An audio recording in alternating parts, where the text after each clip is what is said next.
নমস্কার, swing trading এর এই প্রথম ক্লাসে আপনাদের সবাইকে স্বাগত। এই নতুন ফিনান্সিয়াল ইয়ারে 2024-25-এর এপ্রিল মাসের আজকে 7 তারিখ 7th এপ্রিল এই সিরিজটা আমি আপনাদের সাথে শুরু করতে চলেছি এবং আশা করি আমরা এই সিরিজ থেকে অনেক কিছু লার্নিং নিতে পারবো। জিনিসটাকে একদমই স্টক টিপস হিসাবে ইউজ করব না এবং লার্নিং পারপাসে ইউজ করব। তাতে কি মানে আমাদের ওভারঅল গ্রোথটা যাতে হয় বা শেয়ার মার্কেটে কিছু নলেজ শেয়ারিংয়ের ব্যাপারটা যাতে হয়। আজকে এই ভিডিওর মেন টপিক থাকবে যে স্টক সিলেকশন, সুইং ট্রেডিংয়ের stock selection based on some setups, সেটা নিয়ে আলোচনা করব। প্রথমে বলি, এইটা নর্মাল ইউটিউব ভিডিও হিসাবে দেখবেন না, এটাকে একটা ক্লাস হিসাবে দেখবেন। আমি এই জন্যই বলবো, এই ভিডিওটা যখন দেখছেন, এই সিরিজটা কিন্তু আমি প্রত্যেকটা ভিডিওর একটা নাম্বার থাকবে, আমি এই হ্যাশট্যাগ নাম্বার দেব, এরকমভাবে হ্যাশ দিয়ে একটা নাম্বারিং থাকবে। যেমন এই ভিডিওটায় দেখবেন নাম্বার 1 এরকম লেখা আছে, ভিডিওর ওই প্রথম যে ছবিটা থাকে সেখানেও এরকম থাকবে এবং টাইটেলেও ওই হ্যাশ দিয়ে নাম্বার 1 লেখা থাকবে। সুতরাং এটা দিয়ে সার্চ করলেও আপনারা পেয়ে যাবেন 1, 2, 3 এরকম। এবং একটা আলাদা প্লেলিস্টও বানানো থাকবে যেটার নাম দেওয়া হবে সুইং ট্রেডিং ইউটিউব, এরকম বলে একটা নাম দেওয়া থাকবে। সেটা থেকেও আপনারা বুঝে যাবেন, সেই প্লেলিস্টের মধ্যেই এই পুরো সিরিজটা চলতে থাকবে। কেন এই জিনিসটা শুরু করতে চলেছি? যাতে একটা কনস্ট্রাকটিভ বেসিসে আপনারা কিছু লার্নিং করতে পারেন এবং নিজেরাই নিজেদের স্টক মানে সিলেক্ট করতে পারেন, তাতে মানি ম্যানেজমেন্ট, রিস্ক ম্যানেজমেন্ট অনুযায়ী কাজ করতে পারেন, নিজেরাই মানে নিজের পায়ে যাতে দাঁড়াতে পারেন, সেই উদ্দেশ্যেই কিন্তু এই ব্যাপারটা করা হচ্ছে। আরেকটা কথা বলি, প্রত্যেকটা এই সিরিজের যে ভিডিওগুলো থাকবে তাতে আমি বিভিন্ন সেটআপ নিয়ে যেমন আলোচনা করব, তেমন আমি মার্কেট সাইকেল নিয়ে আলোচনা করব, মার্কেটের বিভিন্ন সময় উত্থান পতন এই জিনিসগুলো হয় সেগুলো নিয়ে আলোচনা করব, স্টক সিলেকশন ক্রাইটেরিয়া নিয়ে আলোচনা করব, কিছু সেটআপ নিয়ে আলোচনা করব, যেগুলো আশা করি আপনাদের কাজে লাগবে। এবং প্র্যাকটিক্যাল এই জিনিসগুলোর জানেন আমি একটু প্র্যাকটিক্যাল করতেও ভালোবাসি, তো সেই প্র্যাকটিক্যালের জিনিসটাও থাকবে, যার জন্য আপনাদের জন্যই কিন্তু আমি এখানে স্মল কেসে দেখতে পাচ্ছেন এসটি সুইং ইউটিউব, ঠিক এই নামেই কিন্তু ইউটিউবে আমার প্লেলিস্টটাও থাকবে এসটি সুইং ইউটিউব বলে। সেখানে আমি মোটামুটি 1 লাখ টাকা নিয়ে একটা অ্যালোকেশন শুরু করেছি, যেখানে আমরা ট্র্যাক করব, প্রত্যেক মাসে একবার করে ট্র্যাক করা যেতেই পারে যে সেই পোর্টফোলিওটা কি করছে। সেই পোর্টফোলিও থেকে ধরুন একটা স্টক একটা ট্রেড আমি করলাম, সেই ট্রেডটা এই যে থিওরি ক্লাসগুলোতে কোন সেটআপ অনুযায়ী নেওয়া হয়েছিল, কেন নেওয়া হয়েছিল, নেওয়ার সময় মানসিকতা কী ছিল, তারপর মার্কেটের কোন সাইকেলে সেটা নেওয়া হয়েছিল, যখন এক্সিট করা হলো, কারণ নেওয়াটাই মেন ব্যাপার নয়, এন্ট্রি অনেকেই করে নেয়, এক্সিট করার সময় আমি হোল্ড কেন করলাম, অতক্ষণ অত দিন বা অত মাস আমি হোল্ড কেন করলাম, হোল্ড করার পিছনে কারণ কি ছিল, মার্কেটের সাইকেল তখন কি চেঞ্জ হয়েছিল, তা সত্ত্বেও কি আমি হোল্ড করেছিলাম, তাহলে কি অন্য কোনো কারণ ছিল হোল্ড করার পিছনে, কেন এই জোনেই প্রফিটটা বুক করলাম, কেন আরও হোল্ড করলাম না, বা কেন ট্রেলিং স্টপ লস দিয়ে ব্যাপারটা নিলাম, বা কেন আরও পজিশন অ্যাড করলাম, এই যে বিভিন্ন ব্যাপারগুলো থাকে প্র্যাকটিক্যালি, সেইগুলো কিন্তু একটা ট্রেড ক্লোজ হওয়ার পর আমি আপনাদের সাথে সেগুলো শেয়ার করব, হয় বাই উইকলি বেসিসে, মানে 2 উইকে একবার, বা মান্থলি বেসিসে আমরা এই পোর্টফোলিওটাকেও ট্র্যাক করার চেষ্টা করব যে সেটায় কি কাজ হচ্ছে বা সেটায় কি ধরনের তার গ্রোথ হচ্ছে। তার জন্যই কিন্তু আমি স্মল কেসে এই জিনিসটাকে তৈরি করেছি। এখানে একটা কথা বলে রাখি, স্মল কেস এটা শুনেই আপনারা বলবেন দাদা স্মল কেস নিয়ে ডিটেল ভিডিও বানান, আমিও স্মল কেস করব, কোনো দরকার নেই। মানে আপনাকে সুইং ট্রেডিং করতে গেলে স্মল কেসের মাধ্যমে করতে হবে একদমই নয়। স্মল কেস কি, এখানে স্মল কেস হচ্ছে একটা জাস্ট প্ল্যাটফর্ম যার ব্যাক এন্ডে ব্রোকার, মানে আপনার ব্রোকার জেরোধা হোক, এম স্টক হোক, বা অন্যান্য যে ব্রোকার আছে অ্যাঞ্জেল ওয়ান, তারা যুক্ত থাকে। আপনারা এখানে একটা কিছু পোর্টফোলিওর এরকম নাম দিয়ে তার মধ্যে কিছু স্টক নিলেন, তারপর 1 ক্লিকে সেটা আপনার ব্রোকারের মাধ্যমেই কেনা হয়ে যায়, আপনার ডিমান্ডেই থাকে। এখানে জাস্ট আপনি এই যে পার্সেন্টেজ টার্মসে কত আছে, কত চলছে, সেগুলো ভালোভাবে ট্র্যাক করতে পারেন। তো সেটা আমার জন্য হয়তো দরকার, কারণ যেহেতু আমি ইউটিউব বলে জিনিসটা আপনাদের সাথে শুরু করছি, সেহেতু এই পার্টিকুলার পোর্টফোলিওর কত মানে প্লাস হচ্ছে বা মাইনাস হচ্ছে, কি তার জার্নি, সেটা এখান থেকে পাওয়ার জন্য আমাকে এটা করতে হচ্ছে। কিন্তু আপনাদের সেই বাধ্যবাধকতা একদমই নেই। কারণ আমার ধরুন পোর্টফোলিওতে আরও অনেক পোর্টফোলিও আছে, আমার লং টার্ম পোর্টফোলিও আছে, আমার মাঝে মাঝে শর্ট টার্ম কিছু পোর্টফোলিও চলে, বা ইন্ট্রাডে কিছু ট্রেড হচ্ছে। আমি যদি সেটা ব্রোকারের ওখানে করি, তাহলে আপনারা সেটা ট্র্যাক করতে পারবেন না যে পার্টিকুলারলি 1 লাখ টাকাটা কি রিটার্ন আসছে, বা গ্রো হচ্ছে কিনা, বা কখন কম হচ্ছে, কতটা ড্রডাউন হচ্ছে, সেইগুলো আমরা ডেটাগুলো পাবো না। বা কতটা ডিভিডেন্ট ইনকাম হচ্ছে, মাঝে মাঝে স্টক ইনভেস্টিংয়ে বা সুইং ট্রেডিংয়েও ডিভিডেন্ট ইনকাম হয়, যদি রেজাল্টের আগে পরে, বা কোনো স্টক আপনি নিলেন যখন এবং হোল্ড রাখলেন কিছু মাস যেখানে কোম্পানি ডিভিডেন্ট দিল, তাহলে ডিভিডেন্ট ইনকামও হয়। তো সেই জিনিসগুলো তো আমরা দেখতে পারবো না, ট্র্যাক করতে পারবো না আমি আপনার সাথে। তার জন্যই আমি এই স্মল কেসের মাধ্যমে করছি, যেখানে ডেডিকেটেডলি একটা এই ইউটিউব বলে একটা ব্যাপার করে আমি আপনাদের সাথে জিনিসটা শেয়ার করছি। কিন্তু আপনাদের সুইং ট্রেড করার জন্য কিন্তু স্মল কেসের একদমই দরকার পড়ে না, এটা জাস্ট আপনাদের বলা থাকলো। এবার যদি আপনারা চান স্মল কেসের ওয়েবসাইটে ভিজিট করবেন, একটা স্মল কেস এরকম তৈরি করতে প্রথমে 100 টাকা লাগে, তারপর আর কোনো চার্জ লাগে না তেমন, সেটা একটু দেখে নেবেন। ওকে, তো যাই হোক, এখানে একটা পোর্টফোলিও তৈরি থাকবে, তার কত রিটার্ন আসছে সেসব নিয়েও আমরা আলোচনা করব। কোন সেটআপ নিয়ে সেই স্টকটাকে এন্ট্রি করা হয়েছিল, এক্সিট করা হয়েছিল, যা আমি বললাম বাই উইকলি বেসিসে বা মান্থলি বেসিসে, সেটা নিয়ে আলোচনা থাকবে। আপনারা প্লিজ কমেন্ট বক্সে কমেন্ট করে জানাবেন কিন্তু যে আপনাদের কি বেসিসে, মান্থলি বেসিসে না বাই উইকলি বেসিসে তার আপডেট চাই, তার উপর আমি একটা আপডেটেড ভিডিও বানাবো। আজকে যে ভিডিওতে যে আলোচ্য বিষয় সেটা হচ্ছে স্টক সিলেকশন। কিভাবে আমি স্টক সিলেকশন করব বেসড অন সাম কি বলে বেসড অন সাম সেটআপ, ঠিক আছে, সেটা নিয়ে আলোচনা করব, স্টক সিলেকশন। তো এবার ভিডিওটা শুরু করছি, মন দিয়ে শুনবেন। এবং আমি চাই আপনাদের জন্য এই সিরিজটা এনেছি। জানেন এসটি সুইং চ্যাম্প ব্যাচ, যেটা আমার পেইড মেন্টরশিপ ব্যাচ, মাসে মাত্র 500 টাকা, বুঝতেই পারছেন এমন কিছু না, সেটাও আমার প্যারালালি চলছে। আপনারা ভাববেন যে তার সাথে এইটার কি পার্থক্য। দেখুন, কিছু তো একটু পার্থক্য থাকবেই। এই যে সিরিজটা হচ্ছে সেটা সম্পূর্ণ ফ্রি, এবং আমার যে এসটি সুইং চ্যাম্প ব্যাচের স্টুডেন্ট তারাও কিন্তু এটা ফলো করবে, কারণ এখানে অনেক কিছু থাকবে যেগুলো ইউনিক ব্যাপার, যেগুলো এখান থেকে তাদেরও শিখতে জানতে হবে।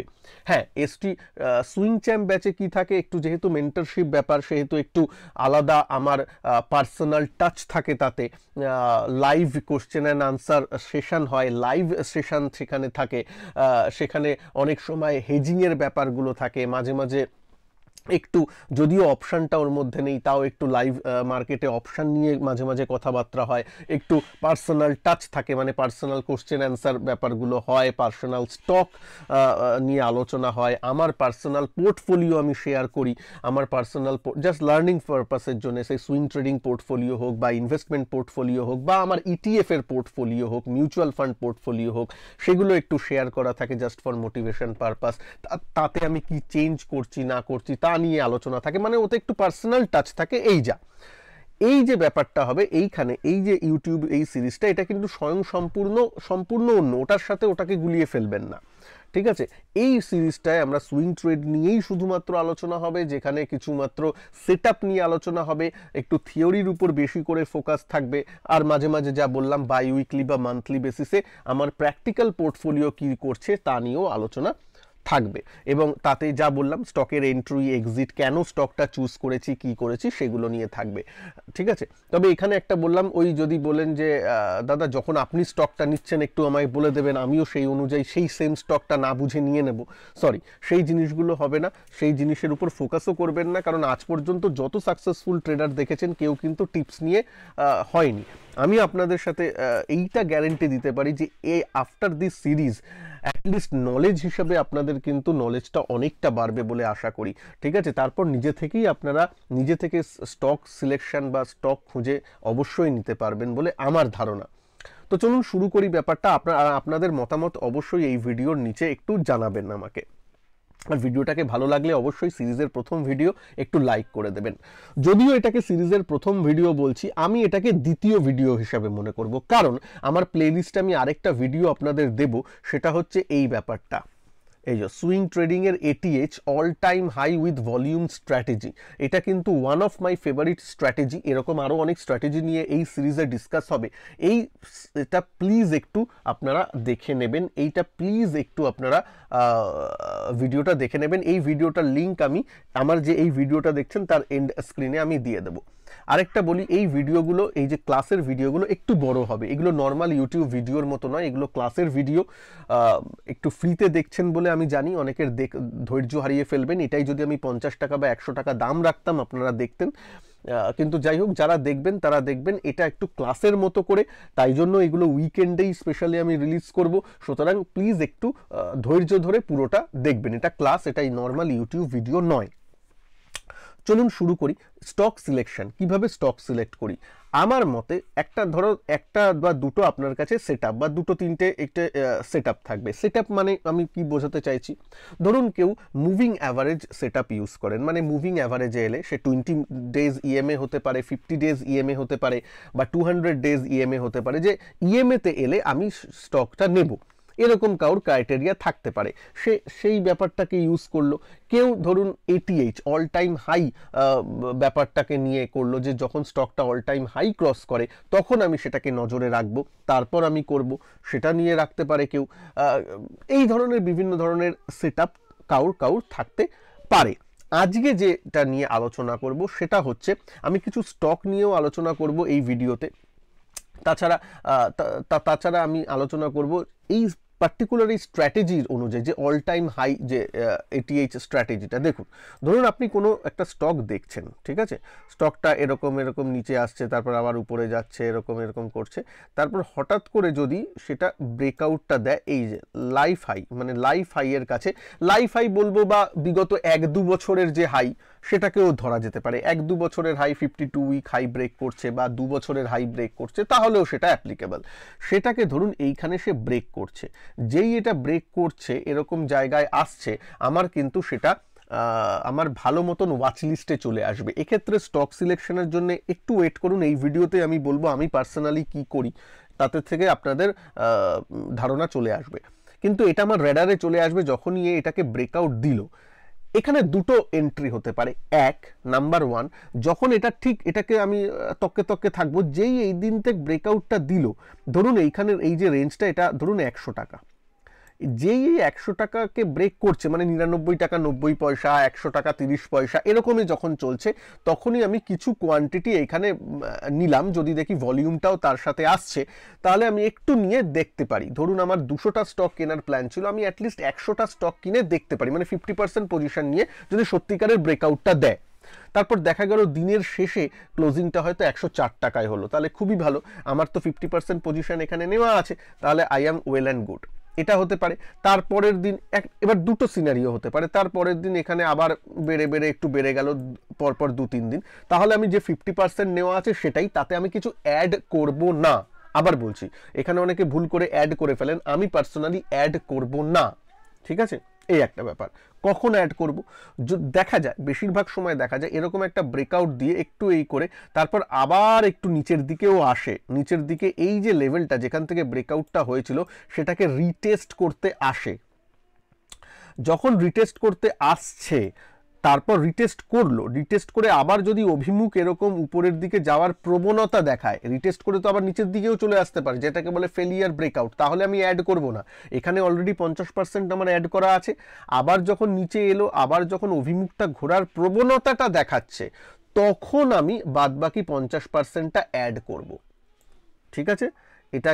এটা গেল entry point number 1, strategy number 1 এন্ট্রির, ঠিক আছে। যাতে 50% আমি এখানে অ্যাড করলাম, তারপর যখন আবার রিটেস্ট করে আবার যখন উপরের দিকে ঘোরার প্রবণতা দেখালো তখন রিটেস্ট করতে এলো, নিচের দিকে যাচ্ছে, তখন বাই করছি না। রিটেস্ট করার তারপরে যে আবার একটা সুন্দর করে ওইখানে সাপোর্ট নিয়ে উপরে ওঠার প্রবণতাটা দেখালো উইথ ভলিউম, তখন আমি এন্ট্রি করলাম। এটা 1 নম্বর entry strategy. Number 2 entry strategy কি করা যেতে পারে, এইটা একটা, মানে এখানে 50% এখানে 50%। তাছাড়া আরেকটা হচ্ছে এরকম করছে, তারপর এখানে ব্রেকআউটটা, না একটু ভালো করে আঁকি, এখানে আসছে, তারপর এখানে ব্রেকআউটটা দিচ্ছে, ঠিক আছে, এইটা আপনার লাইফ হাইয়ের দাগটা, এখানে ব্রেকআউটটা দিয়ে দিয়েছে আপনার, তারপর স্ক্যানারে এসেছে, স্ক্যানার বলবো না, আপনার চোখে এসেছে যে ব্রেকআউটটা অলরেডি দিয়ে দিয়েছে। লাইফ হাই হলে একটু টিভি ফিভিতেও বলে স্টকের নিয়ে, তো এরকম নজরে এসছে। সাথে সাথে ওয়াচ লিস্টে আপনি স্টকটা প্রতিদিন দেখবেন, বা আমি প্রতিদিন দেখি। দেখার পর আমি এখানে কিন্তু এন্ট্রি নিইনি, কারণ তখন আমি দেখছিলাম না বা তখন আমার র্যাডারে ছিল না। এখানে কিন্তু 50% তখন এন্ট্রি হয়নি। তারপর তখন আমি লাফিয়ে পড়ে নেব না, তারপর স্টকটাকে একটু সময় দেব। তারপর যখন ও নিচের দিকে আসবে, নিচের দিকে এসে আবার এখানে একটু দাঁড়াবার, একটু কনসলিডেট করে আবার উপরের দিকে যাচ্ছে, তখন আমি কিন্তু এইখানে বাই করব, 50% বাই করব। আবার কনসলিডেট করে যাচ্ছে, তখন আমি 50% বাই করব। তারপর আবার উঠে যখন এই হাইকে আবার ব্রেক করছে, তখন বাদ বাকি 50% আমি অ্যাড করব। ঠিক আছে, বোঝা গেল? ক্লিয়ার? এইভাবে কিন্তু আমি তখন পজিশনটা করব। তাহলে এটা এন্ট্রি সেটআপ নাম্বার 2। তাহলে এই দুটো স্ট্র্যাটেজি নেওয়া যায়। হ্যাঁ, এবার বলবেন দাদা কখন কি করব? ডিপেন্ড করছে। আমার প্রথম সেটআপটা সব থেকে ভালো, কিন্তু প্রথম সেটআপটা অনেক সময় প্র্যাকটিক্যালি হয়ে ওঠে না। মানে আপনারা 3000টা স্টক আছে বা এতগুলো স্টক আছে, আপনার সময় হয়তো মিস হয়ে যেতে পারে, কোনটা এটিএইচ করলো সেটা হয়তো মিস হয়ে যেতে পারে, বা হয়তো অতটা আপনি অ্যাক্টিভ নন। তার জন্য কি করতে হবে আমি বলে দেবো, এই ভিডিওতেই বলবো। কিন্তু হয়তো এটিএইচ দিনের শেষে আপনারা জানতে পারলেন, মানে ওই যে জাস্ট আগের উদাহরণটা দিলাম, ধরুন 100 টাকায় এটিএইচ আছে, অল টাইম হাই আছে, যখন 99 টাকা 90 পয়সা বা 100 টাকা 40 পয়সা হয়েছে, এন্ট্রি করার সুবর্ণ সুযোগ তখন অ্যাটলিস্ট 50%-এর। কিন্তু সেটা হয়তো হবে না দিনের শেষে। আপনারা অনেকেই এখন বলবেন, হ্যাঁ অনেক ওয়েবসাইট আছে দিনের শেষে দেখিয়ে দেয় যে আজকে কোনগুলো 52 উইক হাই হয়েছে। হ্যাঁ, সেটা তো দেখায়, সেটা তো হতেই পারে এরকম 100 টাকা ক্রস করে 105 টাকায় বন্ধ করলো, আপনি তো দিনের শেষে জানতে পারলে 105 টাকায় দেখবেন দামটা, ততক্ষণে তো 5% বেড়ে গেছে। 100 থেকে 105 মানে 5% বেড়ে গেছে। সুইং ট্রেডিংয়ে 5% অনেক, তাই না? যখন ওই এটিএইচটা ক্রস করছে, তখন তো কেউ আপনাকে বলে দিচ্ছে না যে দেখো বাবা এখন এটিএইচ ক্রস করছে, সেটা আপনার ওয়াচ লিস্টে থাকলেই হবে, বা তার আগের দিন আপনি করে স্টাডিটা করে রেখেছেন, তা সেটা হলে হয়, তাছাড়া তো হবে না। সুতরাং সেই ফার্স্ট যে আমি তা বললাম, ফার্স্ট এন্ট্রি জিনিসটা, সেটা খুব ভালো হলেও অনেক সময় সেটা প্র্যাকটিক্যাল হয়ে ওঠে না। কিভাবে প্র্যাকটিক্যাল করা যায় সেটাও এই ভিডিওতে বলবো, কিন্তু সেটা না হলেও এই দ্বিতীয় নম্বর যে আমি এন্ট্রি সেটআপটা বললাম সেটাও দেখা যেতে পারে। এইবার স্টক সিলেকশনে, এইটা ধরুন আপনি স্ট্র্যাটেজিটা জানলেন, এবং স্টক সিলেকশনটা করবেন কি করে, তার জন্য আমি বলবো কি করে এই ব্যাপারটা দেখবেন যে কোনটা স্টকটা যাচ্ছে বা যেতে পারে। তার জন্য আমি বলবো, আমি যেটা প্রথমে করতাম, এখনো করি, কিন্তু প্রথমে দিকে আরও করতাম, সেটা হচ্ছে এখন যেমন আমি নিফটি 500 স্টকের একটা ওয়াচলিস্ট তৈরি করে রেখেছি। আপনাদের বলবো যারা নতুন তারা নিফটি 200-এর একটা ওয়াচলিস্ট তৈরি করুন। দাদা কিভাবে ওয়াচলিস্ট তৈরি করব? একরকম মানে অনেকে জানেন অনেকে জানেন না হয়তো, যে নিফটি 200 স্টকগুলো কি করে বার করব। পাতি এখানে আসবেন, এনএসই নিফটি 200 স্টক লিস্ট বলে দেবেন, নিফটি 200 ইন্ডেক্স, এটা চলে আসবে এনএসই ইন্ডিয়ার ওয়েবসাইট। জাস্ট ক্লিক করবেন, ঠিক আছে, জাস্ট ক্লিক করলেন, এখানেই দেখবেন এই যে download list of Nifty 200 stock CSV file, মানে এক্সেল শিটে আপনারা সেটাকে পেয়েই যাবেন। ক্লিক করবেন, এই যে নিফটি এটা উঠে হয়েই গেল। আপনি এটাকে ক্লিক করে যদি এটাকে ওপেন করি, আমি এটাকে ওপেন করলাম, ওপেন হচ্ছে, ঠিক আছে, আমি করে দেখিয়ে দিলাম আপনাদের সামনেই, দেখুন ডাউনলোড করলাম। এই ব্যাপারটাকে যদি ভালো লাগে প্লিজ একটা লাইক করে দিন ভিডিওটাকে, আর একটা সুন্দর কমেন্ট করে দিন যে কিছুটা হলেও একটু শিখতে পারছেন কিনা। দেখুন এখানে দেখুন কোম্পানি নেম চলে আসছে, ইন্ডাস্ট্রির কোনো ব্যাপার নেই, দরকার নেই, সিম্বল, এই সিম্বলটা এটা খুব দরকার। হ্যাঁ, যে এনএসসিতে কি সিম্বলে ট্রেড করছে, ISIN কোডটাও দরকার হতে পারে মাঝে মাঝে, দরকার অতটা নেই, সিম্বল দিয়েই কাজ হয়ে যায়। কারণ জেরোধা বা এম স্টক বা অ্যাঞ্জেলে আপনি তো সিম্বল টাইপ করেই ওটাকে অ্যাড করেন, সিম্বল চলে এলো। ABB, ACC, অ্যাপোলো হসপিটাল, মানে নিফটি 200-এ দেখুন যতগুলো স্টক আছে, DLA, ফোর্টিস, গোদরেজ সিপি, সব কটা আপনার এখানে চলে এলো। নকরি, L&T finance holding, LTTS, LIC housing finance, সব কিছু চলে এলো। আপনি জানতেও পারবেন, এই দেখুন 202টা স্টক আছে, 201টা স্টক আছে আসলে, কারণ ফার্স্ট রোটা তো এরকম। তো যাই হোক, এতগুলো স্টকের আপনি কিন্তু লিস্ট এখানে সুন্দর পেয়ে গেলেন। এবার আপনার কাজ কি হবে, অনেক জায়গায় দেখাবে অটোমেটেডলি আপনি ট্রেডিং ভিউতে অ্যাড করতে পারেন, 4-5টা ওয়াচ লিস্ট হয়ে যাবে। হয়তো একটা ওয়াচ লিস্টে মানে একটা ওয়াচ লিস্টে হয়তো 50টা স্টক আপনাকে অ্যাড করতে দেয়। মানে মানে মানে কি বলছি, মানে ধরুন আপনি এখানে এলেন, এই যে একটা ওয়াচ লিস্ট এখানে দেখতেন 1 2 3 এরকম করা আছে ওয়াচ লিস্ট, একটা ওয়াচ লিস্টে অনেক ব্রোকার 50টার বেশি অ্যাড করতে দেয় না। তাহলে নিফটি 200-এ 200টা স্টক আছে, 200টা স্টকের জন্য আপনার পাতি মানে বাংলায় 4খানা আপনার ওয়াচ লিস্ট লাগবে। ঠিক আছে, ওয়াচ লিস্ট নাম্বার 1 2 3 4 করে বানিয়ে নেবেন, মানে 4টে ওয়াচ লিস্ট। একটা উইকেন্ডে বসলেই তো কাজ হয়ে যায়। একটা উইকেন্ডে 2-3 ঘন্টা বসবেন, একটু 200টা স্টক একটু টাইপ করেও অ্যাড করা যায়, অটোমেটেডেরও অ্যাড করা যায়, এক্সেল শিট অনেক সময় ইম্পোর্ট করা যায়, যেমন আপনার ট্রেডিং ভিউতে হয় 50টা করে ট্রেডিং ভিউতে ইম্পোর্ট করে নিলেন ওয়াচ লিস্ট, তাতেও হয়। সেটা না হলেও অনেকে সেটা বলবেন দাদা কি করে করবো, অতভাবে না, যতবারে ওইভাবে কোশ্চেন করবেন এই করবেন, তার মধ্যে আপনার 10টা স্টক টাইপ করে অ্যাড হয়ে যাবে। একটা উইকেন্ডে পাতি বসবেন, এটা তো লাইফ টাইমে একবার কাজ না, এটা তো লাইফ টাইমে একবার। নিফটি 200 স্টক তো বারবার চেঞ্জ হয় না, বেশিরভাগ সময় চেঞ্জ হয় না, অনেক সময় 6 মাস একই থাকে, 6 মাসে 1 বছরে ইন্ডেক্স চেঞ্জ হয়। তো আপনি সেখানে একবারে বসে একটা উইকে সুন্দর অ্যাড করে নেবেন 200টা স্টক 4টে ওয়াচ লিস্টে, ব্যাস। তারপর কি করবেন, তারপর মোটামুটি উইকেন্ডে, প্রত্যেক দিন হলে ভালো, বা প্রত্যেক উইকেন্ডে অ্যাটলিস্ট ওটাকে একটু স্ক্যান করবেন, মানে ক্লিক করে করে ম্যানুয়ালি দেখবেন যে কোনো স্টকে ওরকম এটিএইচ ব্রেকআউটের ব্যাপার, মানে অল টাইম হাই বা 1 বছর বা 2 বছরের হাই ব্রেকআউটের কোনো ব্যাপার হচ্ছে কিনা। এখানে আজকের এই ভিডিওতে এটিএইচ এর হাই এর স্ট্র্যাটেজি নিয়েই আমি বললাম, যেহেতু এটা আগে আপনাদের শেখানো হয়েছে। পরবর্তী ভিডিওগুলোতে আরো অন্যান্য অনেক সেটআপ আমি নিয়ে আসবো, কাপ অ্যান্ড হ্যান্ডেল সেটআপ আছে, ফ্ল্যাগ ব্রেকআউটের ব্যাপার আছে, সেগুলোকেও কিভাবে করা যায় আমি লাইভ আপনাদের মানে লাইভ বলছি আমি স্টকে আলোচনা করে আপনাকে দেখিয়ে দেবো। ঠিক আছে, তো সেই কিন্তু ওয়াচ লিস্ট আপনাকে একটা বানিয়ে রাখতে হবে, যেখানে ম্যানুয়ালি আপনারা দেখবেন। এখানে অনেকে বলবেন দাদা কিছু স্ক্যানার বলুন, এই বলুন, আমি তাতে বিশ্বাসী নই, বা আমার তাতে সেটা একদমই ভালো লাগে না, এটা আমার পার্সোনাল মতামত। নিজে খেটে যে আনন্দটা আছে, বা নিজে খেটে স্টক বাছাইয়ের যে ব্যাপারগুলো আছে, যতই বলুন সেগুলো অন্যান্য ক্ষেত্রে হয় না। আমার অনেক সফটওয়্যার দেখা আছে যেগুলো এরকম অটোমেটেড চার্ট প্যাটার্ন দেখিয়ে করে বলে দেয়। ট্রেডিং ভিউতেই আছে, যদি আপনি প্রো সাবস্ক্রিপশন নেন বা উঁচু ধরনের সাবস্ক্রিপশন নেন, সেখানে ওরা কোন স্টকগুলোতে ফ্ল্যাগ প্যাটার্ন তৈরি হচ্ছে, কোন এখানে কাপ অ্যান্ড হ্যান্ডেল হচ্ছে, অনেক ধরনের প্যাটার্ন তারা দেখিয়ে এই দেয়। আমি সেগুলো দেখেওছি। সেই স্টকগুলোতে কিন্তু ওরকম হয় না, কারণ যতই বলুন ওইভাবে দেখাটা ঠিক কাজে দেয় না, ওতে অনেক সময় ফলস সিগন্যালও অনেক বেশি আসে এবং ঠিক কাজ করে না। নিজে ম্যানুয়ালি যে স্টকগুলোকে যখন দেখছেন, সেটাই কিন্তু সব থেকে বেশি ফলপ্রসূ হয় বলে আমার মনে হয়। আমি এটা নিজে করে দেখেছি, এটা আমার পার্সোনাল মত, আমি ডিবেট করছি না, যার যার ভালো লাগে সে সেইভাবে করবে। আমি পার্সোনালি এইভাবে স্টক লিস্ট বের করে নিই। এবার যদি আপনি কেউ নিফটিতে করতে চান, নিফটি মিড ক্যাপে, ধরুন এক্সপিরিয়েন্স আছেন, নিফটি মিড ক্যাপে করতে চান, সিমিলারলি নিফটি মিড ক্যাপ 150 ইন্ডেক্সেরও এরকম লিস্ট বার করে নিতে পারেন, কোন কোন স্টকগুলো আছে সেগুলোকে রেখে দেখতে পারেন। তবে আমি সাজেস্ট করব, যদি আমার ওপিনিয়ন নেন, বলবো নিফটি 200 স্টকে প্রথমে থাকা উচিত। নিফটি 200 স্টকে কিন্তু সব অনেক ভালো ভালো ধরনের স্টক যেগুলো মুভমেন্ট করে সব চলে আসে। দেখুন না, এবিবি 4000 স্টক আগে, কয়েক মাস আগে দাম ছিল, এখন 6000 হয়ে গেছে।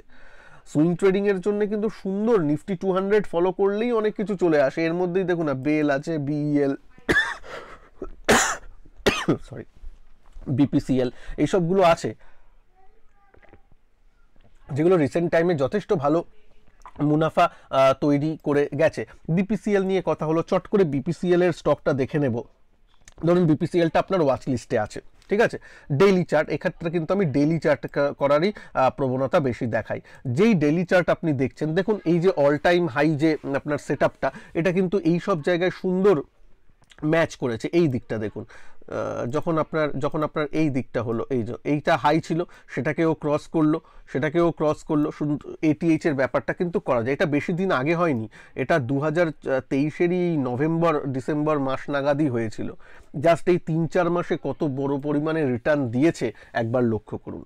এখন আপনারা বলবেন দাদা এটা তো পুরনো কথা বলছেন, আজকের দিনে কি নতুন কি হচ্ছে সেটা বলুন। সেটাই তো আপনাদের কাজ, সেটাই তো কিভাবে করতে হবে আমি বলে দেবো, খুঁজবেন তো আপনারা, নাকি নিজের পরিশ্রম করবেন না? তারপর তো আমার তরফ থেকে অনেক কিছু হেল্প থাকবে। সেটা আলাদা ব্যাপার, কিন্তু নিজেকে এখানে এই এই সিরিজটাই হচ্ছে নিজের পরিশ্রম নিজের পায়ে দাঁড় করানোর জন্য। আবার বলছি, টিপ সার্ভিস এটা নয়। ভালো লাগলে দেখবেন, না দেখলে না দেখবেন, ঠিক আছে। কিন্তু এই জিনিসগুলো আপনাকে কিন্তু নিজে থেকে একটু ওয়াচ লিস্টে রেখে দেখতে পাবে। এটা তো একটা সেট আপের বললাম, এরকম আরও অনেক সেট আপ আছে, মুভিং অ্যাভারেজ সেট আপ থেকে শুরু করে অনেক কিছু, যেগুলো পরবর্তী দিনে আরও আমার সাথে আলোচনা করব আপনাদের সাথে এই ক্লাসে, সেখান থেকে আরও কিছু জানা যাবে। আজকে যদি বলেন যে আজকের নেক্সট উইকে কোন স্টকগুলোকে একটু নজর রাখা উচিত, যেগুলো এই এটিএইচ এর মধ্যে নয়, আমি তো নর্মাল ইউটিউব যে ভিডিও করি তার মধ্যেই একটা দুটো আপনাদের সাথে শেয়ার করছি, ব্যাস এই ধরনের। এটা এটিএইচ স্ট্র্যাটেজি অনুযায়ী নয়, আজকের ভিডিওটা ছিল এটিএইচ স্ট্র্যাটেজি। এবং অ্যাজ আ ডিসক্লেমারও বলছি, আমার কিন্তু অলরেডি একটা স্টকে পজিশন নেওয়া আছে এইখানেই, এবং সেইটাকেও আমি আপনাদের সাথে শেয়ার করব, এবং সেটা নিফটি 200-এর মধ্যেই এটিএইচ ব্রেকআউটের স্ট্র্যাটেজি অনুযায়ী নেওয়া আছে এই ইউটিউবে। যখন স্ট্রেটটা শেষ হবে আমি নিশ্চয়ই আপনাদের সাথে আলোচনা করব, বাট আমি কি প্রক্রিয়ায় করেছি সেটা আজকে আমি আপনাকে পুরো পরিষ্কারভাবে বলে দিলাম, কিন্তু যে কিভাবে লিস্ট আপনি নিফটি এনএসির ওয়েবসাইট থেকে কিভাবে ডাউনলোড করবেন, ওয়াচ লিস্ট বানাবেন, সেগুলোকে কিভাবে আপনি দেখবেন। এবার আসি যে অন্য একটা দুটো স্টক আমি আলোচনা করে দিচ্ছি, সেটা একটু মাথায় রাখবেন। সেটা হচ্ছে প্রথমে এসজিভিএনে আসবো। এটা এটিএইচ ব্রেকআউটের স্ট্র্যাটেজি অনুযায়ী নয়, এমনি নর্মাল সুইং ট্রেডিং এর জন্য একটু নজরে রাখতে বলছি। দেখুন, এইখানে স্টকটা অনেক বেড়েছিল, তারপর নিচে নেমেছে। ওই যে মিড ক্যাপে যে ফেব্রুয়ারি মার্চ মাসে যে নিচের দিকে যাওয়াটা শুরু হয়েছিল, রেলওয়ে স্টকগুলো অনেক কারেক্ট করেছিল, তারপর এই মার্চের এই নিচে যাওয়ার সময় এও নিচে এসেছিল। দেখুন এখানে সাপোর্ট নিয়েছিল মুভিং অ্যাভারেজে, তারপর কিন্তু উপরে সুন্দর উঠেছে, উঠে কিন্তু আবার একটা উপরে করে উপরের দিকেই আছে, মানে ফ্ল্যাগ অ্যান্ড পুল ব্রেকআউট টাইপের মতো হচ্ছে। এসজিভিএন এর দিকে একটু নজর রাখা যেতে পারে, সেক্ষেত্রে স্টপ লস থাকবে এইখানে। আমি দাগও টেনে দিলাম, চার্টে নিজেরা দেখে নেবেন। এইখানে স্টপ লস রেখে কিন্তু একটু দেখা যেতে পারে, এই ব্যাপারটা এসজেভিএনটা মাথায় রাখবেন। তারপরের একটা স্টক হলো রেলওয়ে স্টকগুলোতে একটু কিন্তু ভালো দেখা দিচ্ছে। আমি সবকটা রেলওয়ে স্টক নিয়ে আলোচনা করব না, আপনারা জানেন রেলওয়ে স্টকগুলো কি কি, কিন্তু তার মধ্যে ইরকনেও কিন্তু ঠিক এসজেভিএন এর মতোই চার্ট প্যাটার্ন, একদম প্রায় সেম দেখতে পাচ্ছেন। এখানে বেড়েছিল, নিচে নেমেছে, তারপর আবার এই মার্চ মাসে যে কারেকশনটা হয়েছিল, এবং এই কারেকশানে কিন্তু বারবার আমি বলেছিলাম যে সে মিড ক্যাপ মিউচুয়াল ফান্ড হোক বা যে কোনো হোক, ইনভেস্ট করার কিন্তু একটা সুবর্ণ সুযোগ, এবং আমি ভরে ভরে ইনভেস্ট করছি। এটা আমি আপনাদের ওপেনলি এসে বলেছিলাম, দেখিয়েও ছিলাম, মিউচুয়াল ফান্ডের পোর্টফোলিও ওপেন করে দেখিয়েছিলাম, বলতে দ্বিধা নেই। জাস্ট এই কদিনে এক সপ্তাহে সেই মিউচুয়াল ফান্ডগুলো 5 থেকে 6% রিটার্ন দিয়ে দিয়েছে, সেই নিচু স্তরে যেগুলো কেনা আছে। কারণ mid cap index, small cap index 5-6% উপরে চলে গেছে সেখান থেকে। ঠিক আছে, আশা করি আপনারা তাতে ফল পেয়েছেন, একটু নিচে কমেন্ট করে জানাবেন কিন্তু। আচ্ছা, এখানে দেখুন, এখানে একটু ব্রেকআউট হয়েছে। এটাকে এটিএইচ না বললেও এই স্মল টাইম ফ্রেমে যে হাই, তার উপরে কিন্তু ব্রেকআউট দিয়েছে বলে বলা যেতে পারে, তাই কি নয়? হ্যাঁ, তারপর যখন এইটাকে ব্রেক করবে তখন তো আবার এটিএইচ এর স্ক্যানারে চলে আসবে, কিন্তু অ্যাটলিস্ট এই যে রিসেন্ট হাই, রিসেন্ট টপ যে তৈরি করছে, সেটাকে কিন্তু যথেষ্ট চ্যালেঞ্জ জানিয়ে এখানে করছে। সুতরাং এর উপরেও কিন্তু ইরকন সেম আইআরএফসি, আমি তার নিয়ে চার্ট নিয়ে আলাদা করে আলোচনা করছি না, তার দিকেও কিন্তু নজর রাখা যেতে পারে। তবে একটা কথা, এগুলো কিন্তু ভোলাটাইল স্টক, যে কোনো সময় 3% 5% মতো কারেকশন আসতেই পারে। সামনে ভোট আসছে, এগুলো সরকারি কোম্পানি, বুঝতেই পারছেন, সরকারি কোম্পানি, ভোটের সামনে অনেক কিছু হতে পারে। সেই অনুযায়ী একটু অ্যাগ্রেসিভ, একটু রিস্ক অ্যাপেটাইট থাকলেই এইগুলোতে ট্রেড করবেন, না হলে কিন্তু নয়। আর এই সিরিজটা সম্বন্ধে আপনাদের মতামত অবশ্যই জানাবেন, আশা করি ভালো লাগবে, আমরা অনেক কিছু শিখতে, জানতে, বুঝতে পারবো। ভালো থাকবেন সবাই। আর ওই এটিএইচ এর যে ভলিউমের যে আমি আপনাদের ভিডিওটা শেয়ার করেছিলাম, সেই ভিডিওটা এখানে চলে আসবে, এবং সেই ভিডিওতে কিন্তু 2-3টে স্টক নিয়ে তখন আলোচনা করেছিলাম 1 মাস আগে। সেই ভিডিওটা দেখে নেবেন, এবং 1 মাস বাদে আজকের দিনে দামটা কোথায় দাঁড়িয়ে আছে সেটাও একবার দেখে নেবেন, তাহলে অনেকটা আরও শেখাটা হবে। তো আশা করি আপনাদের জিনিসটা ভালো লাগবে। ভালো থাকবেন সবাই। নমস্কার, জয় হিন্দ, বন্দে মাতরম।